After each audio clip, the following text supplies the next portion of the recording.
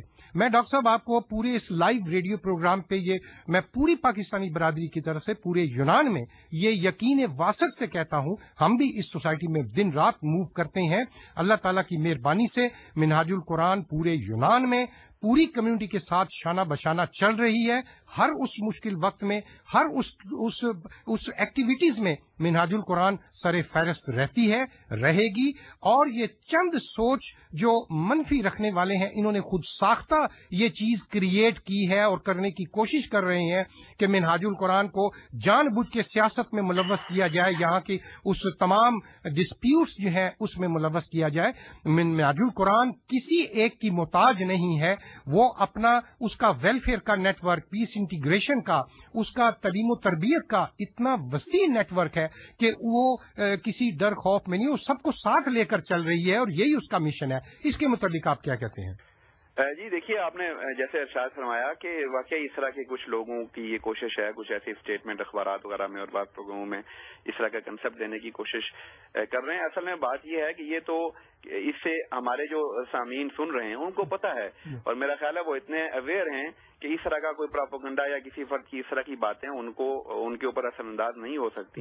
منہاج القرآن یونان میں سب سے پہلے قائم ہونے والی پاکستانی تنظیم ہے, اور منہاج القرآن نے یہاں پر اتنے سینٹرز قائم کیے ہیں, اتنے برانچز قائم کیے ہیں, کمیونٹی کی اتنی خدمت کی ہے, اتنی سروسز پرووائڈ کی ہیں کہ جس کا کوئی مقابلہ نہیں کر سکتا.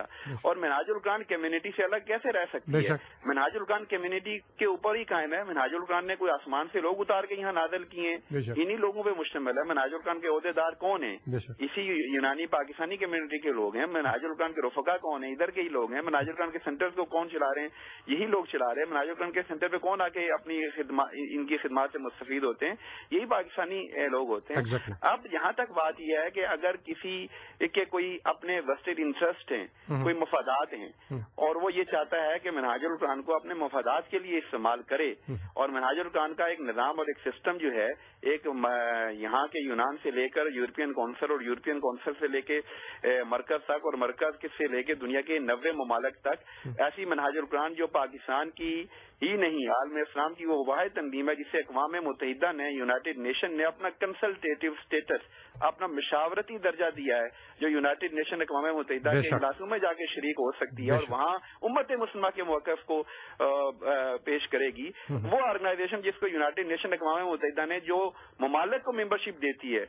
آخری ایک منٹ ڈاکٹر صاحب, سوری ہماری ٹائم کی قلت ہے, پیغام بھی ساتھ میں دے دیں پاکستانی برادری یونان کو. اسٹیٹس دیا ہے, اب اس کو یہ کہا جائے کہ یہ محدود ہو گئی, یہ تو اپنے لوگوں کی سوچ ہے, تو ہم اس کے اوپر افسوس ہی کر سکتے ہیں. آخر میں پیغام ہماری پاکستانی یونانی یہاں ایک پیغام دے دے پلیز. میرا پیغام یہی ہے جی کہ محبت, اسلام محبت کا دین ہے, امن کا دین ہے. نفرتیں ختم کریں, محبت عام کریں, اپنوں کے لیے بھی محبت, پرایوں کے لیے بھی محبت, یہی اسلام ہے. اور اگر اس کو ہم اپنا لیں گے تو انشاءاللہ ہر طرف نفرتیں ختم ہوں گی, قربتیں بڑھیں گی, اور سب لوگ مل کر دین کی بھی خدمت کریں گے, معاشرے کی بھی خدمت کریں گے, اور انسانیت کی بھی خدمت کریں گے. بہت بہت شکریہ ڈاکٹر صاحب. بہت شکریہ. یہ تھے ڈاکٹر رحیق احمد عباسی صاحب, ناظم اعلیٰ منہاج القرآن انٹرنیشنل. اب ہمارے پروگرام کا بالکل اختتام ہوا چاہتا ہے. میں اپنی بہن اور دوسروں سے یہ کہوں گا کہ یہ وقت کی بعض اوقات ضرورت ہوتی ہے کہ ہم مذہبی یا دوسری چیزیں کرتے ہیں, لیکن انشاءاللہ یہ گلہ بھی دور ہو جائے گا. ملٹی کلچرل انشاءاللہ تعالی یہ پروگرامز ہیں. آئندہ ہفتے تک کے لیے سید محمد جمیل کو اجازت دیجیے. اپنے رفقا کا, دوستوں کا خیال رکھیں, پیار محبت اور مسکراہٹیں پھیلائیں. یہی ہمارا مشن ہے. اللہ حافظ.